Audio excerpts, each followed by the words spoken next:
And I want to be doing this forever. I'm like, I'll grow old and then have that feeling, because it's that feeling.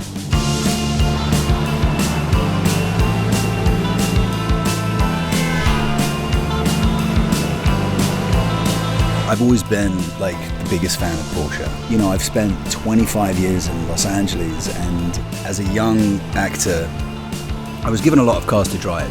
But the first car that, when I had the money to buy a car, like a real car, was a 911S from 1973.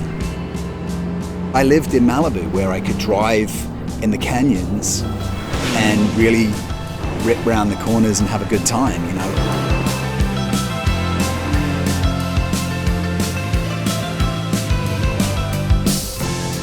And the drive, it just makes me smile.